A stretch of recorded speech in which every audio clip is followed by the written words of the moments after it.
So guys, जैसा कि हमने पिछले एपिसोड में देखा कि मेंग तियानजिंग भी उस वुडन बॉस को खोल नहीं पाए थे और वो काफी घायल हो चुके थे, इसीलिए वो एकांत में कल्टीवेशन करने के लिए चले गए थे और शियाओ इंपियल पास के अंदर आ गया था, जहां सभी उसे देखकर खुश हुए। पर जिन और वांग फैमिली के लोग अभी भी शियाओ की काबिलियत पर शक कर रहे थे, जिससे शियाओ ने उनकी अच्छी खासी पिटाई की थी। अब हमें इंपियल पास के एंसेस्ट्रल सैक्रिफिशियल एल्टर का सीन दिखाया जाता है, जहाँ सभी एल्डर मौजूद होते हैं और साथ ही फॉरबिडन एरिया के एनोई भी मौजूद थे। तभी शियाओ भी वहां पहुंच जाता है। उसे देखकर वो एल्डर खुश होते हैं और कहते हैं, बच्चे आखिर तुम आ ही गए, मुझे तो लगा था कि रास्ते में किसी बेवकूफ ने तुम्हें रोक लिया होगा। शियाओ वहां बैठ जाता है। एनोई जब शियाओ के पास वो वुडन बॉक्स देखता है तो उसकी आंखें चौंक जाती हैं। जिन कबीले की एल्डर जब उस वुडन बॉक्स को देखती है तो तुरंत शियाओ के ऊपर हमला कर देती है, पर वो एनोई तुरंत अपने मुर्गे से हमला करके उसके हमले को नष्ट कर देते हैं और बोलते हैं, मैंने तुम्हें कहा था ना कि सिर्फ देखना है और तुम तो इसे छूने लगी। जिस पर वो कहती है, मैं थोड़ी इम्पेशेंट हो गई थी। और वो हुआंग से कहती है, प्लीज तुम ये वुडन चेस्ट हमें देखने दो। शियाओ मना नहीं करता और वुडन चेस्ट उसे दिखा देता है। एनोई कहते हैं, तुम सबको लगता है कि इस सड़े हुए वुडन शेल के अंदर इमोर्टल किंग बनने का राज छिपा है, इसीलिए तुम सब इसे देखने के लिए इतने उतावले हो रहे थे। साथ ही वहाँ दोनों एकेडमी के एल्डर भी मौजूद थे। वो सभी एक एक करके उस वुडन बॉक्स को चेक करने लगते हैं और साथ ही उसे खोलने की कोशिश करते हैं, पर कोई भी इसमें कामयाब नहीं हो पाता। वांग कबीले का लीडर अपने हेलबर्ट से उस वुडन बॉक्स पर हमला करता है, पर इससे भी उस वुडन बॉक्स को कुछ नहीं होता। इस पर फॉरबिडन एरिया के एल्डर यानी वो एनोई कहते हैं, जब मुझे ही इस वुडन बॉक्स में कुछ समझ नहीं आ रहा तो तुम सब क्यों इतनी मेहनत कर रहे हो। मेरे मास्टर खुद एक बार इस वुडन बॉक्स को देखना चाहते थे, लेकिन इसमें कोई जल्दी नहीं है, पहले तुम अपनी स्टडी पूरा कर लो। इस पर वांग कबीले का लीडर कहता है, अगर आपके फॉरबिडन जोन के मास्टर को एक वुडन चेस्ट चाहिए तो वो खुद इसे लेने क्यों नहीं आए। जिस पर वो कहते हैं, इस चीज का कनेक्शन एक बहुत बड़े कर्मा से जुड़ा हुआ है। अगर किसी ने बिना सोचे समझे इसे छुआ तो उसे भविष्य में इसकी भारी कीमत चुकानी होगी। मेरे मास्टर ने मुझे यहाँ सिर्फ इसलिए भेजा है ताकि मैं बस ये पक्का कर सकूं कि ये असली है या नहीं, और इस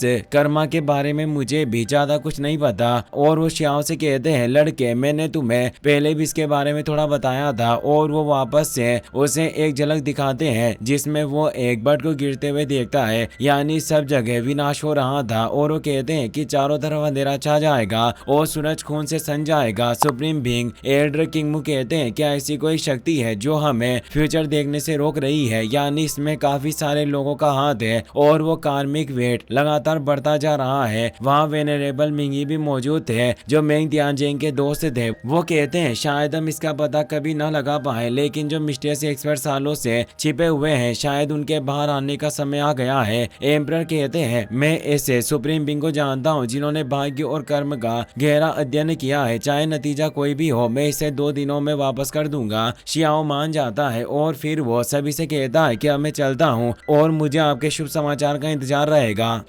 शियाओ जाते जाते सोचता है, जो गद्दार कबीला नेदरवर्ल्ड के साथ मिला है, क्या उनके बारे में ग्रेट एल्डर को कुछ पता चला होगा। अगर वो जिन और वांग फैमिली से होते हैं तो अंदाजा लगाना आसान होता और वहां से निकल जाता है। वहीं कंपटीशन ग्राउंड में गोल्डन लायन और जिन जान के बीच फाइट होने की वजह से दोनों गंभीर रूप से घायल हो गए थे और उनका मुकाबला बराबरी पर रहा। लोग बातें करते हैं, वो जिन जान इस शेर के सामने टिक गया, ये बहुत बड़ी बात है, पर ये शेर तो बस वांग की सवारी है। इसका मतलब कि जिन जान हुआंग की सवारी को भी नहीं हरा सका। जिन कबीले के एल्डर जिन जान को इलाज के लिए लेकर जाते हैं और अब शियाओ भी वहां आ जाता है। उसे देखकर सभी काफी खुश होते हैं, पर तभी अचानक खून की बारिश होना शुरू हो जाती है। पूरी धरती तेजी से हिलने लग जाती है। सभी डरने लग जाते हैं कि क्या विदेशी दुनिया के लोगों ने फिर से हमला कर दिया है, पर शियाओ को बहुत ही तेज दबाव महसूस हो रहा था, जबकि बाकियों को यह दबाव महसूस नहीं हो रहा था। इसलिए जिन कबीले का एक एल्डर कहता है, उस हुआंग को देखो, वो हमले से पहले ही डर के मारे कांप रहा है। शियाओ हैरान हो जाता है और सोचता है, जो दबाव मुझे महसूस हो रहा है वो बाकियों को क्यों नहीं हो रहा। तभी गोल्डन लायन उसके पास आता है और कहता है कि तुम जो महसूस कर रहे हो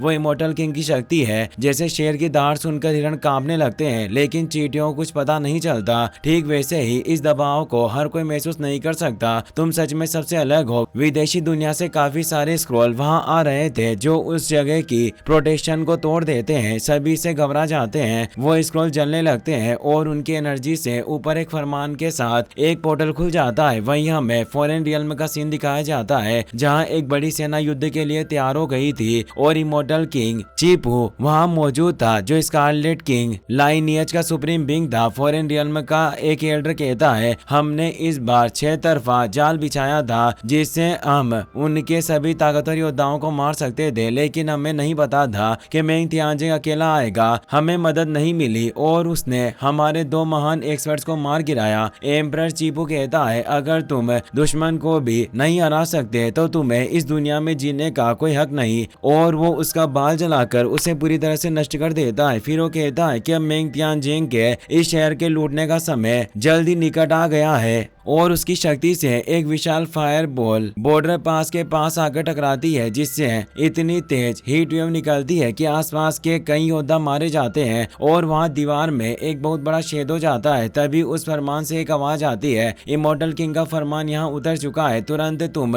लोग सरेंडर कर दो वरना तुम सभी को यहीं दफना दिया जाएगा। और वो बॉर्डर पर हमला करना शुरू कर देते हैं जिससे सभी एल्डर्स वहां इकट्ठे हो जाते हैं। एक एल्डर कहते हैं इन्होंने इतने सारे आदेश जला दिए, क्या ये किसी भी कीमत पर हमला करना चाहते हैं? अगर ऐसा ही चलता रहा तो हेवन एबिस बैरियर को तोड़कर ये जबरन यहाँ आ जाएंगे।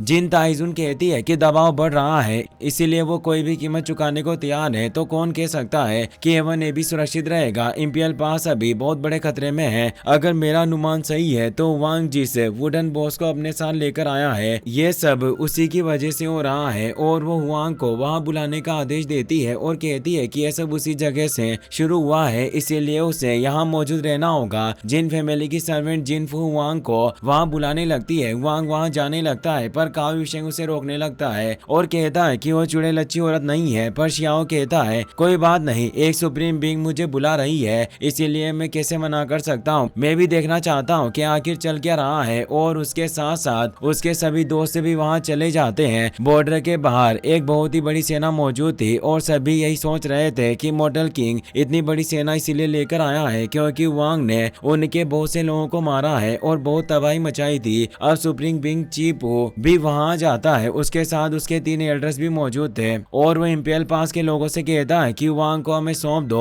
और साथ ही वो लकड़ी का बक्सा भी, वरना इस शहर में खून की नदियां बहेगी। इस पर इंपियल पास के एल्डर्स कहते हैं वांग इंपियल पास का नागरिक है जिसने ग्रेट बैटल में काफी योगदान दिया है, वो हमारा हीरो है, हम उसे कभी नहीं सौंपेंगे। जिस पर चीपू का एक एल्डर बोलता है कमबख्तो, तुम्हारी इतनी मजाल कि तुम हमारे शाही कबीले का अपमान करो, हम तुम्हारे पूरे कबीले को ही मिटा देंगे। कोई भी शाही कबीले का अपमान नहीं कर सकता, तुम अच्छी तरह से सोच लो कि तुम्हें वांग और वो बक्सा सौंपना है या नहीं। वो बुजुर्ग एल्डर कहते हैं तुम्हें क्या लगता है कि हम तुम्हारी धमकियों से डर जाएंगे? हमला करना है तो करो। और वो लड़ने के लिए तैयार हो जाते हैं और कहते हैं कि इतने सालों से हमले हो रहे हैं, अगर हम कमजोर होते तो आज तक नष्ट हो चुके होते। फॉरेन रियल्म की सेना भी लड़ाई चाहती थी। चीपू अपने बर्ड की दहाड़ से इंपियल पास पर हमला करवाता है जिससे उस पर लगी शील्ड में दरारें पड़ने लगती है। फॉरेन रियल्म का एक एल्डर कहता है कि हमने तुम्हें इतने मौके दिए पर तुम उसकी कदर नहीं करते, अब हम तुम्हें एक और मौका दे रहे हैं, गलती मत करना। काओ युशेंग भी गुस्से में कहता है कि लड़ना है तो लड़ो, हम वांग और वो बॉक्स से सौंप दे, यह नामुमकिन है। वो सर्वेंट जीन गुस्से में कहती है चुप कर, तुम जैसे बच्चों को यहाँ बोलने का कोई अधिकार नहीं। इस पर काओ युशेंग बोलता है हमें बोलने का अधिकार क्यों नहीं है? विदेशी दुश्मनों से लड़ते समय मैं हमेशा सबसे आगे रहता हूँ, उन्हें गाली देते समय मैं पीछे कैसे हट सकता हूँ? फॉरेन रियल्म की लेडी एल्डर कहती है भले ही वो वुडन बॉक्स तुम्हारे पास है पर तुम 10 युग तक भी उसके रहस्य को समझ नहीं पाओगे, तुम इसे सौंप क्यों नहीं देते? तुम इसे सौंपो या नहीं, इससे कोई खास फर्क नहीं पड़ता, हम इसे खुद ही ले लेंगे। उसका नाम जीशु था और जहाँ तक उस वांग का सवाल है वो हमारी नजरों में कुछ भी नहीं है, लेकिन इस बार उसने सबको बहुत गुस्सा दिलाया है। कई लोग उसे मारना चाहते हैं ताकि अपना गुस्सा शांत कर सके, इसीलिए अगर वो मर भी जाए तो कोई बात नहीं, लेकिन अगर वो जिंदा रहे तो उसे तड़पाने में काफी मजा आएगा। इंपियल पास के बुजुर्ग एल्डर कहते हैं कि अगर ऐसा ही है तो आओ और उसे खुद लेकर दिखाओ। चीपू हंसने लगता है और वो अपना इमोर्टल किंग प्रेशर एक्टिवेट कर देता है जिससे इंपियल पास के सभी लोगों पर बेहद तेज दबाव पड़ने लग जाता है। यह दबाव इतना ज्यादा था कि बिल्डिंग्स में भी दरारें पड़ने लग गई थी। इसी के साथ ये एपिसोड यहीं खत्म हो जाता है। अगर आपको वीडियो पसंद आया हो तो इसे अपने दोस्तों के साथ शेयर करें, साथ ही इस वीडियो को लाइक करने के साथ साथ चैनल को सब्सक्राइब जरूर कर लें। Thanks for watching.